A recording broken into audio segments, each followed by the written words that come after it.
What's up, guys? Rick here with your DFS preview for this week's PGA Championship. A ton of great content coming this week, and in fact, by the time you're watching this, a tournament preview has already been released. You can go check that out on the Rick Run Good YouTube channel. I recorded out of the Blue Wire Studios at the Wynn Las Vegas. I dive deep into the golf course, which is Southern Hills, and talk about the restoration and talk about the types of golfers that are going to have success this week. And I have a couple of little data nuggets in there, so go check out that video, and there'll be plenty more to come. But in this one, we are deep diving the DFS board. I'm going to use my website, RickRunGood.com, a large golf database for golf betting and fantasy golf. That's it. I only cover golf.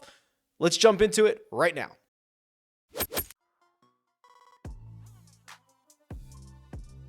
All right, let's start with the course, and I'll give you the highlights. And we haven't seen Southern Hills since 2007, and this is normally where I would share my screen and I would show you all the great numbers on the golf course and what stats are most important. But when you only have 1 year's worth of data, 2007, and there's been a restoration since, it's not going to be possible to run the numbers. So let me tell you about what I think is going to happen this week with Southern Hills. Well, it's going to play, 7,500 yards. It's a par 70. The two par 5s on the golf course are absolute monsters. Everything that I've been hearing about the golf course, with the crosswinds, with the conditions that we think we're going to get this week, with some of the demanding shots, it's going to play fairly difficult, as we've seen at PGA Championships in the past. Now, the restoration that Gil Hans did, I believe it has done a couple of things that are most notable for fantasy purposes. Number one, let's talk about the greens. These greens are not large. I've already heard somebody say, hey, these are large greens. That's not true. They're 5,000 square feet on average, which the PGA Tour average is about 6,000 square feet. And what Gil Hans did in this restoration is he flattened out and rolled down the edges of the green. So if you're on the edge of the green, it's not funneling towards the middle of the green, it's rolling off, and you are playing from some really tight-lied areas because the rough's been shaved down, and now you're in a situation where you've got to get up and down for par from the ball below the grid. It's just kind of a tricky situation. It's going to roll away. So they are effectively even smaller than what they're listed at, 5,000 square feet on average, because not all of that is usable, landable, puttable space on these greens. So that's number one. Number two is these creeks. So Gil Hans, when he did the restoration, he really made these creeks prominent again, and they basically run throughout the course of Southern Hills. And if you are just kind of a little bit off, if you are spinning your ball in the wrong direction off the tee or on approach, you can find yourself in these creeks. So you'll see a lot of guys, their ball rolls a couple of yards too far and they're kind of stuck there. When it comes to fantasy purposes, I think there are two really clear paths to finding success at Southern Hills. Be an elite second shot player, because again, the greens are small, effectively playing even smaller. Hitting the middle of every single green is going to be a valuable asset. If you can't do that, you better be elite around the green, right? You better have a phenomenal short game. So those, I believe, are what the two paths are. And I think we are going to see a lot of creativity, a lot of options out there. I've been texting with some guys who have played it already in the last couple of days, in the last couple of weeks, and I just keep hearing the same word: options. You can play a lot of different holes in a lot of different ways. So that's the short of it. You can go back and watch the full tournament preview, but I'll reiterate some of that stuff as we continue to chug along here. Let's jump over to the cheat sheet right now and break down this board. The top of the board, the 10K range. As you can imagine, every week, and especially at a major championship, it's going to be absolutely stacked, and no surprises here. Scotty Scheffler, John Rahm, Justin Thomas, Colin Morikawa, and Rory McIlroy. Keep in mind, the pricing came out very, very early, well before the Byron Nelson even teed off. Definitely multiple days before it concluded. So all of the pricing has been locked in. It might not have factored in Justin Thomas's top 5 finish. It definitely did not factor in some of the guys in the 9K range, who we'll talk about in just one second. But Scotty Scheffler is kind of a problem right now. Okay. I've talked about this a lot. Scotty Scheffler, big time problem. Let's go the last 20 rounds for everybody on tour. And what I'm actually going to do is I'm going to change to the weighted strokes gained here, because what we have a lot of golfers who are coming from, mostly European tour routes, right? That's a lot of this field. So using raw strokes gained on my website does not necessarily compare the PGA Tour versus the European Tour, but weighted strokes gained does. So last 20 rounds in terms of weighted strokes gained, which takes into account strength of field, Rory McIlroy is number 1, Cam Smith is number 2, Scotty Scheffler is number 3. I bet you if we go back even further, let's try 30 rounds. I bet you I can get Scotty to the top here. There it is. 30 rounds. Scotty Scheffler, last 7 events, the best player in the world. And what you see here is a couple of things. He's great on approach, and he's been unbelievable around the green. So approach, he's gaining 1.18 strokes per round, and around the green, he's gaining nearly a full stroke. That weighted around the green number is number 1 in this field over the last 30 rounds. So you've got the guy who's won 4 times, the number 1 player in the world, who's doing it via the short game plus the approach play. Those are the 2 things we want, right? He's 5th in approach. He's 1st in around the green. That, to me, says Scotty Scheffler has multiple paths to success, right? I would be very surprised based on this statistical profile if Scotty Scheffler, for example, missed the cut. That would be a shocking result. He would have to play so far below what we've seen over the course of the last 30, 40, even 50 rounds for him to miss the cut. Even last week at the AT&T Byron Nelson, through 3 rounds, he was tied atop the leaderboard in terms of most birdies made. He made a very ugly triple, I believe, on Saturday on number 13, and in a birdie fest like we saw at TPC Craig Ranch, you cannot make bogeys, let alone doubles, let alone triples. And he still finished T15 despite punting away a bunch of strokes on a single hole. So I'll reiterate, Scotty Scheffler is a problem. Kind of just love the way the game is rounding into form. It's going to be really hard to pass up. Jon Rahm coming off the victory in Mexico, I think he's fairly priced. No qualms, no matter what you want to do with Jon Rahm. Justin Thomas, likely to be very, very popular. Now, as the week goes on, we're going to get projected ownership numbers. You see there's a slot for it here on the cheat sheet. The time and place for all the ownership discussions is Wednesday, 3 p.m. Eastern time. That's the live chat on Rick Run Good YouTube channel. So we'll go through all the ownership. I imagine JT is going to be incredibly popular. He has not won this year, but he has done basically everything but win, right? If you go and we pull up his stat profile here, he's just going to have a bunch of top 10 finishes, and he's going to be gaining a ton of strokes on approach. Yeah, there. I mean, he has not lost strokes on approach since,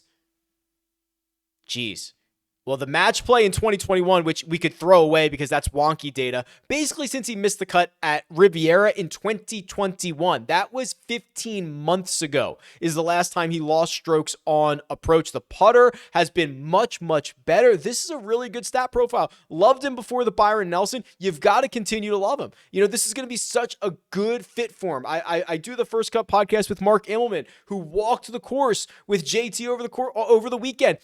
Talk about how much he's flushing everything. He gained 7.8 strokes from tee to green. I mean, it's just everything goes towards Justin Thomas. I imagine he's going to be fairly popular. So we can talk about that on Wednesday. And then Morikawa and Rory McIlroy, these guys are likely going to be ownership plays for me. Morikawa's already made an ace out there on Sunday at number 6 at Southern Hills, and he tweets it out or he puts it on Instagram, and everybody's going to get all hot and bothered by it. Obviously, the PGA Championship already on his resume. I think he is a good option, not necessarily a great option when you start factoring in the price. And then Rory McIlroy, the last time we saw Rory, the last 2 times we saw Rory, storming up the leaderboard at the Masters and then finishing inside the top 5 at the Wells Fargo Championship, TPC Potomac. I mean, those are two golf courses that are very demanding. Southern Hills is going to be very demanding. Rory McIlroy, depending on how this ownership shakes out, could be a fairly sneaky option in the 10K range. We'll keep an eye on that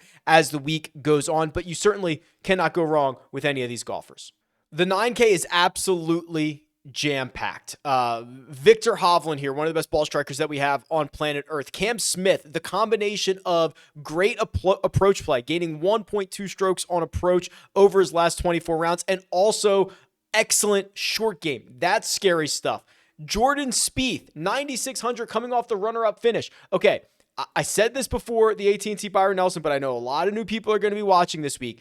Jordan Spieth is putting up results, a win at Harbour Town, and a runner-up finish at the Byron Nelson. He probably should have won, and he's doing it without his best weapon, the putter, right? The putter. At least he gained a stroke and a half at the Byron Nelson, but I'd argue he's not even playing up to his best ability. There is still more juice to squeeze out of this. All of the losses with the putter over the course of the last couple of weeks, he 3-putts I don't remember what number it was on Sunday, but he 3-putts from 7 feet. 3-putts from 7 feet. Even if he just, doesn't miss the 3.5-footer coming back, he's in a playoff. Maybe we're talking about him winning back-to-back weeks. Southern Hills, and you're going to hear me say this for Hideki Matsuyama as well, Southern Hills has a lot of Augusta National vibes to it. Perry Maxwell did some work. Perry Maxwell, the original architect of Southern Hills, did some work at Augusta National, and there are some similarities. And you could look at it and say, okay, guys that have played well at Augusta National could get a little bit of a boost around Southern Hills. Obviously, that's Jordan Spieth, but I'm telling you, there is just so much juice to squeeze out of this. He gained 6 strokes on approach at the Byron Nelson. He gained 6 on approach at the Valero. He gains another 5 at Harbour Town. And again, the weapon is still not there. That's exciting stuff. The rest of this 9K range, I cannot tell you how excited I am about Hideki Matsuyama. Let me pull up the power rankings here. For all the same reasons that we have about, Jordan Spieth and the Augusta National connections, they all apply to Hideki Matsuyama. Over the last 30 rounds, weighted strokes gained, Hideki Matsuyama is the 7th best player in this field, essentially 7th best golfer on tour. If you look at his stat profile, when Hideki's played, he's been absolutely phenomenal, right? He's been battling the neck injury, so he actually gets dinged on some of these events here. So he does the 2.3 strokes that he lost at Valero before WDing, that goes into his stat profile. That's the only time since his victory at the Zozo he's lost strokes to the field. Look at the putter.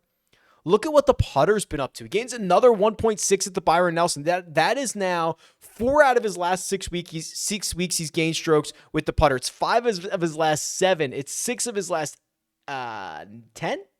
In quick math, 1, 2, 3, 4, 5. 5 of his last 9. Apologies.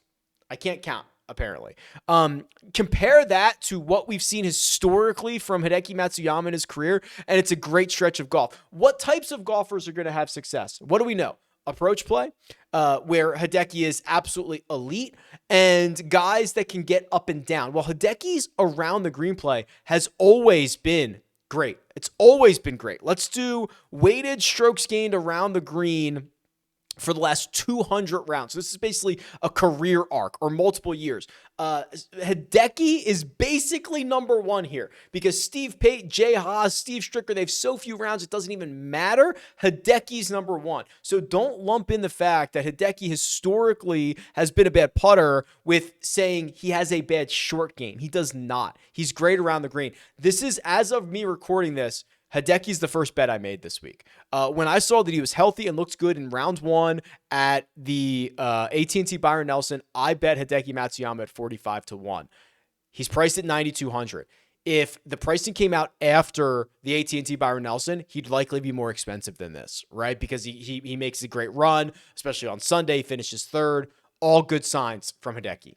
This one might hurt, but I do feel like Xander's kind of trappy here. I actually want to go through his round by round stuff from last week, if you don't mind. I give Xander I give him a lot of credit here because he made the cut on the number and he had to play really well on Friday to even get in. And then he goes on a run on the weekend. In fact, if you just look at the last 3 rounds last week, Xander Schauffele won them by 2 shots. If that event was only the final 3 rounds, obviously it wasn't. I think a lot of people are going to look at the victory from the Zurich Classic. They're going to look at him charging up the leaderboard at the Byron Nelson, a birdie fest, and they are going to be all in on what is likely a mispriced Xander Schauffele. And I don't mind it. I don't think I'm going to end up being as excited as everyone else because Hideki, I'm still stuck on Hideki. Xander always, I feel like, is a bit more popular than he should be. And when you start to look through some of his advanced metrics here, he's obviously very good across the board, but what are his flaws? Well, the only thing you could argue is a flaw is his short game.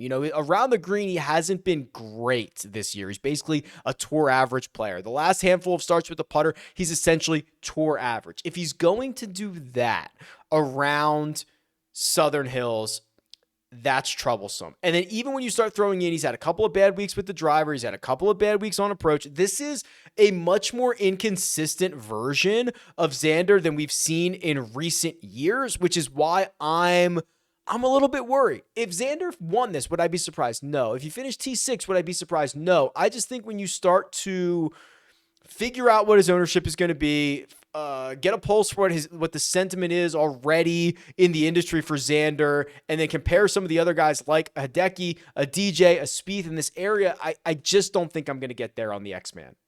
And then finally, I'm pretty happy to be overweight on Patrick Cantlay here. So Patrick Cantlay has done everything on the PGA Tour except play well at majors, right? Like his major championship record's not great. And this is going to be his 20th start. And sometimes it takes guys a while to figure it out. But when you start looking at the metrics, there's no reason that Cantlay shouldn't be great. And he's coming off the runner-up finish at the RBC Heritage, lost in a playoff to Jordan Spieth, and then he wins with Xander at the Zurich Classic, and then you're starting to see a stabilization again of his approach play back in action. You're starting to see the tee to green game come around. He's a very good short game player. He's streaky, right? He's a very streaky guy, and when he gets hot, he can win any event. I mean, just look at the results. Going back to the BMW Championship, win, 4th, 9th, 4th, runner-up. That was a 6-event stretch. Then he goes through a mini slump at, T33 at the Genesis, misses the cut at the Players, doesn't get out of his group at the match play. Then he starts, that's 4 events. It's 4 bad events. Then he starts to right the ship. Not even, that's 3 bad events. Then he starts to right the ship at the Masters. And ball strikes it great. Then that was kind of the foreshadowing of what he was going to do at Harbor Town. And he gets into a playoff, and then he wins at Zurich. So what are we worried about? What are we worried about here other than this event is called a major? That's really the only thing to be worried about with Cantlay. So I'm pretty stoked about it. As we enter this 8K range here, I kind of want to look at this at a couple of different ways. So first off, let's just go to the Holy Grail and let me just fire up, major championships for the last 5 years, right? So I'm just going to select, I'll do 21 as the first year, and then we'll do 2, 3, 4, 5. So back to 2017, everybody in this field, and then I'll just load up, the four tournaments. And if you hold control in the Holy Grail, you can select more than one tournament. Okay, so what do we see here? Well, Brooks Koepka, who is not in the $8,000 range, but he's right there at $9,000 in 67 rounds. He's obviously been the best in major championships in the last 5 years plus this year. Now, I do see Will Zalatoris' name. Will Zalatoris, a very popular option last week at the AT&T Byron Nelson, missed the cut. Now, he has played 21 rounds in major championships, gaining 2.05 strokes per round. It's phenomenal stuff. Are you worried about Will Zalatoris? Well, the answer is you probably shouldn't be, because as far as missed cuts go, this is basically the best missed cut you could have asked for from someone, right? It would have been really scary if Zalatoris played horribly and did something very much against his DNA. Look what he did. Gained 3 strokes on approach. No problem there. In fact, that's a great 2 rounds for him. And he loses 4.2 with the putter. Well, yeah, he's not a great putter. And that's a lot to lose. It's probably one of his worst putting performances ever. Let's see. It is, yeah, you know what? And look at this. Look at this. This is beautiful. So that was his 6th worst putting performance ever. You know where his 4th worst putting performance ever came? TPC Craig Ranch last year. Also, you know where his worst putting performance came? The AT&T Byron Nelson in 2016. That was a different golf course, and he was not even a professional at the time. But you know what? Maybe there's a lot of pressure on him when he goes to Dallas and he goes home. Because look at his 1, 2, 3, 4, 5, 6, 7, 8th worst putting performance ever. Also Byron Nelson. 4 of his worst 8 putting performances are at the Byron Nelson. 2 of them are at the course that he played last week. So this is not uncommon. Maybe he doesn't putt well in front of family and friends. Maybe he's a Verizon guy because 5 of his worst putting performances are at AT&T events because you throw Pebble Beach Pro-Am in there. Maybe he's just a Verizon guy. I don't know. But I am not worried about that in the slightest. A place that he has not putted at historically, he doesn't putt at. He gains 3 strokes on approach, which is absolutely beautiful. And he's got a great track record in his young career at major championships. He's priced in the $8,000 range. I'm hoping you see that miscut last week and you say, no, I don't want any bit of Will Zalatoris because I think that would be a big win for me. Now, if you notice, as I scroll through here, we're in the $8,000 range. There's not a lot of names for major championships that are showing up in the $8,000 range. Louis Oosthuizen is here as well. Withdrew from the Masters, so you've got to be a little bit worried about that after playing I think he played a full round. Don't quote me on that, but he had started and he withdrew. Open Championship and the U.S. Open in 2021. I mean, look at his 2021. He had 3 top 3 finishes and a T26. So he knows what he's doing around major championships, but I guess there is some level of concern about the state of his game, the state of his body. But look at this. I mean, there's just not a lot of major championship experience or not experience, but like success in the last 5 years in this $8,000 range. Shane Lowry's in here. Obviously, his Open Championship win is in there as well, and he's played much better. But it's very easy to not see a lot of guys in the $8,000 range. Tiger's in there. We can also look at this a different way. This is the trends tool. This is called Who's Hot and Who's Not. So it allows you to see any time frame that you want. So I look at 24 rounds compared to a golfer's 100 round baseline, and we start to look for hot guys. Well, there's that Shane Lowry guy again. So now Lowry has checked off major championship success in the last 5 years. We've got a guy who's playing above his 100 round baseline right now, and he's doing it in a way that's good. Gaining a much better off the tee, much better with the putter. I worry about the putter that could come back to earth, but the off the tee stuff usually tends to stay a little bit longer, so that's exciting. Max Homa playing over his baseline in the best possible way, the 2 ball striking categories. He went out, played TPC Potomac, grinded his way through wet and nasty conditions. Probably not going to be that way at Southern Hills this week in Tulsa, but the ability to just make a bunch of pars, to just grind it out, to just not let making a bogey or a double, not let that take you out of your round. I like these guys, so I can probably focus on those guys right there. That was Lowry, it was Zalatoris, and it was Max Homa. The other name that I would throw in, and I'm actually kind of excited about the fact that he faded on Sunday, was Joaquin Niemann. I had a ticket on Joaquin Niemann last week. He enters the final round, 1 or 2 shots behind, and then has his worst round of the week. Maybe that tempers ownership this week. But Joaquin Niemann has all the shots off the tee. He hits his long irons well. He won at Riviera. I mean, I really like the way Niemann sets up for this golf course. So that's kind of the way I go through the 8,000s. I'm like almost contractually obligated to talk about Tiger Woods. Obviously, we don't have a lot of data on Tiger recently because he just played the one time in, 15, 17, 19 months, whatever it's been. And it was the Masters. I've seen the videos from Tiger. I've been following it very closely, as you can imagine. He looks stronger, I believe. I think he looked stronger in some of the videos that I saw, but that 47th at the Masters, where he lost a ton of strokes with the putter, he was pretty darn good on approach. That's okay. This is not the Masters. This is a full field, deep event. There's not 20 scrubs at the bottom. So many fewer golfers are going to get through the cut line. He does not have the built-in knowledge of Augusta National like he does around Southern Hills. Even when he won at Southern Hills in 2007, this golf course is different. It's very different. The visuals are different. They removed a lot of trees. They did a lot of work. If you made me bet, I would take the Tiger misses the cut side. But I think it's going to be close. I think there's a chance he makes the cut and kind of finishes again that 47th to 60th, something in there. But I think if you made me bet it, and I bet it at the Masters and I bet him to make the cut, if you made me bet it this time around, I'd probably take the miscut side.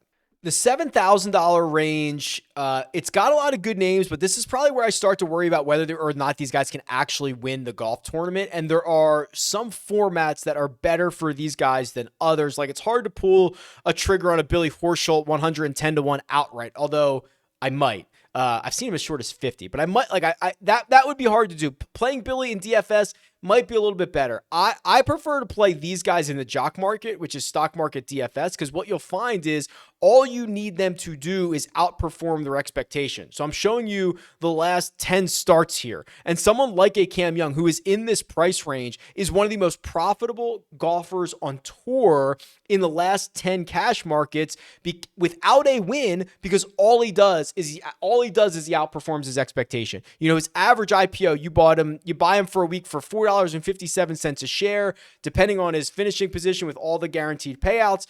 He's been averaging a payout of $8.25 a share. You could buy one share, you could buy 100 shares, but this is the range that I love these guys in. Keegan Bradley, another one, has earned you 62% ROI over his last 10 starts, 0 wins. So this is kind of how I like to deploy those guys. I have this data for the jock market on my website, RickRunGood.com. It's actually for free. So you can see last week, Jordan Spieth went for $7.01 in the IPO, finished second, got the payout of $20 a share. So without winning, he made you $13 a share. So that's kind of what we're going with. And that's the way I like to deploy these guys.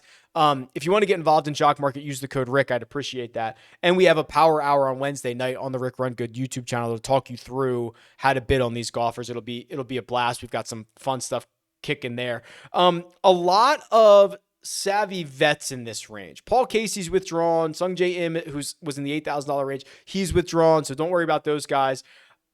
There's something about Jason Day. I'd like to again go to the Holy Grail, go round by round, and look at J-Day's recent rounds. I think that is going to be a good exercise. Let me pull it up here. All right, so what I've done here is I've just isolated Jason Day's last 12 rounds. And there's a couple ways we can look at this. So first of all, he finishes 10th at the Zurich Classic with his partner, Jason Scrivener. Team event, you got to be on top of your game. That's a really good sign. Wells Fargo Championship, T15, one horrible round. He lost 5.3 strokes on Saturday. Other than that, he gained 6.5 in a round. He gained 5.5 in a round. He gained 1.2 in a round. Now we go to the AT&T Byron Nelson. 3 good rounds, plus 2.2, plus 1, plus 2.3, minus 4.5. So he has basically played 2 bad rounds out of his last 12, and he's got a 10th, a 15th, and a 51st. I think there's something here. I think it's easier to clean up those kind of really bad rounds. His short game still very strong, right? He gains around the green almost consistently. He can find a hot putter. We've seen him have good driving and good approach rounds in here. Even when he hasn't been at his best over the course of the last couple of years, Jason Day has shown up at PGA Championships. And obviously it's a different golf course every year. But when you are a past champion and you get a similar type of setup and a similar type of golf course, this means something, right? Even obviously he was one of the best players in the world here in 2015, 16, and 17, where he won, finished runner-up, and then finished T9. Well, what's he done since? T19 in 2018. That was not a great year for him, right? 2019, not a great year for him. Finished T23. 2020, not a great year for him. Finished T4. 2021, probably his worst year. T44 makes the cut. Now we're getting, I think, a better version of Jason Day, who's playing better as of late.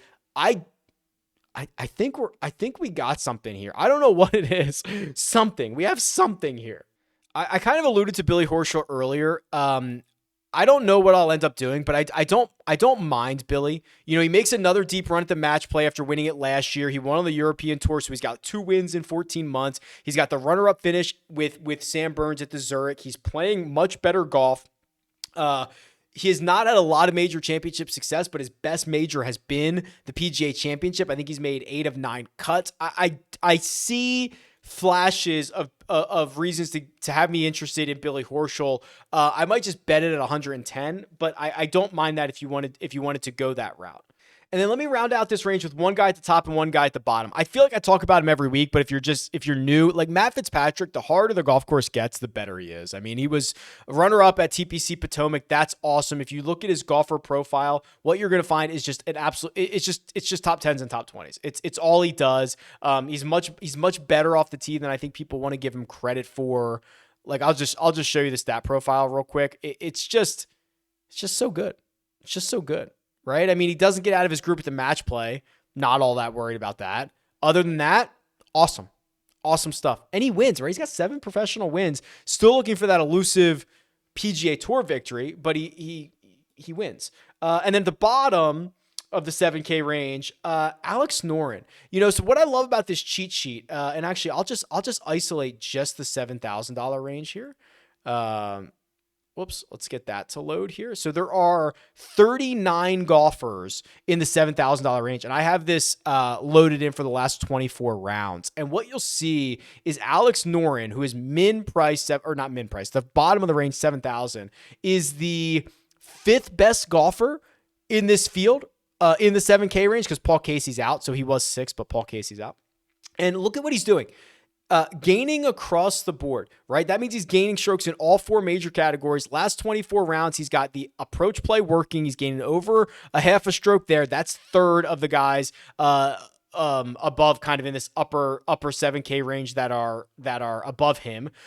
He does it around the green, right? Very stout short game, very good putter. You don't need him to make a ton of birdies, even though the T12 finish at Byron Nelson was pretty impressive considering how low you have to go there.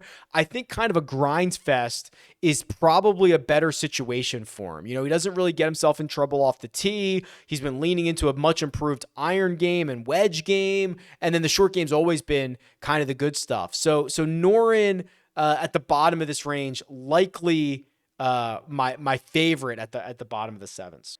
And then the 6K range, great example of why we need the weighted strokes gained, right? Because I'm looking at the raw strokes gained numbers right now. There's 80 golfers in the $6,000 range. Ryan Fox, number 1. But it's like, this is a small sample size, and all it is stuff from the DP World Tour. And a bunch of guys that play primarily over there are getting a big number. So when we change it to weighted, this thing starts to even itself out. Now this makes a lot more sense, right? Sam Horsfield, who just won last week on the European Tour, now he's number 1. Makes complete sense. Patty Harrington, who, believe it or not, and the data that we have, and of course, finished 4th at the PGA Championship last year. He's been playing really good golf. Then we get some of the more guys that we know more often, Matt Kuchar, Chris Kirk, Aaron Wise, Honor Bond Lahiri, Davis Riley, these types of guys, right? Let me point out a couple to you. So I've mentioned this a couple of times now, but ever since whatever Joel Damon told no, that was Steven Yeager. Whatever Will Zalatoris, my brain, told Davis Riley at the Zurich Classic, it's working, right? Because they finished 4th at the Zurich. They finished, then Riley goes on to finish 5th, obviously as an individual in Mexico, 9th at the Byron Nelson. This is a really good golfer whose best skill set is his irons and wedges, kind of getting hot at the right time. Mito Pereira is also here. Let's pull up Mito's stat profile here, because I think this is worth the time, because we've been tracking this guy ever since he got that Battlefield promotion from the Korn Ferry last year. And it's been such an interesting statistical profile where he started out as one of the best ball strikers on tour, immediately out of the gate, could not find the putter. Then he lost the ball striking, found the putter. Now he's found the ball striking again and hasn't really lost the putter, right? This is kind of fun here. So he has gained strokes off the tee, and a ton of them in 6 straight. And in 5 of those 6, it's been multiple strokes off the tee. The approach play, ability to gain, 4.2 at the Byron Nelson, 4.2 at the Valspar, another 3 at Harbortown. And now the putter is not consistently good like it was from this stretch from Houston to the Genesis, but it's good enough. He pops for 2.8 at the Texas Open, a 0 or a small gain at the Valspar. Okay, that's fine. You could sign me up. Give me this. Give me basically what he did from tee to green at the Byron Nelson, and then a small gain with the putter at Valspar, and Mito's going to absolutely pay himself off this week, right? Like, I think that's a very interesting statistical profile and someone that we need to really keep an eye on. While we're here, let me just do weighted strokes gained approach for this range. Okay, Kevin Na, who might be on his way to the Saudi League very, very shortly, would maybe want to snatch up $2 million before he gets out of here. Kevin Na, over his last 24, has been so good on approach, which is historically not an attribute of his. So again, this is he is like the cheap version of who else would, I don't even want to say Scotty Scheffler, but I'm just saying, like, where approach and short game are kind of the two ways that he can get it done. Those are what I believe to be the two paths to success this week. And we know Kevin Na is streaky, and we know he wins once a year, and we know, like, all that stuff, right? So you're going to need to get an absolute ceiling week from Kevin Na, but the stat profile that he's rolling out to us right now, it's not bad. It's not the worst thing I've ever seen. I don't mind it. I don't mind it at all. All right, let's run a model here. This is a custom model, RickRunGood.com. Now, we've got to be really careful here because I think there are two paths to success, and they're not necessarily parallel paths. So what I would probably do, maybe we can run another one on Wednesday, I would run like a ball striking model, and I would run maybe like a short game model, and then kind of see what pops out. So here's what I'm going to do. Last 20 rounds. Let's try 20 rounds. And I want to use the weighted strokes gained because I've got a lot of guys from a lot of different tours here. So I want to say, let's do the ball striking one. Weighted strokes gained approach, 25. Then I want to do like 15 on weighted strokes gained total, just because I need to separate some of the Euro guys who are just Euro guys, and Euro guys like Sam Horsfield who get the boost in the weighted strokes gained stuff. I need to separate them from some of the guys that we see all the time. So I've got 40 used. What I'm also going to do is I'm going to do, well, I'll do an around the green one. My around the green one would definitely have sand saves as well. There are, I think, 11 different greens that are protected by 4 bunkers or more. It's really kind of crazy. So, okay, what are we going to do here? I've got 25 on approach. I've got 15 total, which I know that strokes gained approach is going to take that into account.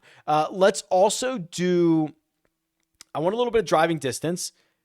Let's put 15 there. It's a long course. I want to, and I don't like to play the bucket game, but I'm going to do 10 on 175 to 200 and 10 from 200 out. I think you're going to be hitting a lot of long irons. It leaves me with 25. I mean, I could do sand saves. I could do sand saves and do maybe I could also include sand saves in my around the green model as well. But let's run this one and just see what happens. So my number one golfer is, oh boy, yeah, no surprise, Justin Thomas.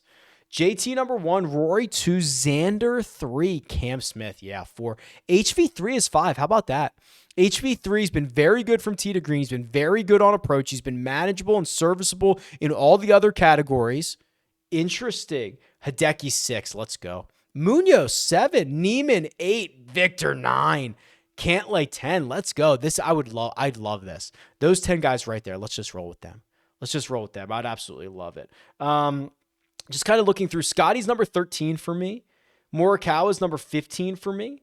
DJ is number 22 for me, just kind of pointing out some of the notables. Jon Rahm's 39 for me. Yeah, he's cooled off a little bit. The iron play has not been nearly as good. What we could also do is let me readjust this. Like, let me take down weighted strokes gained approach. Let me put more on around the green play.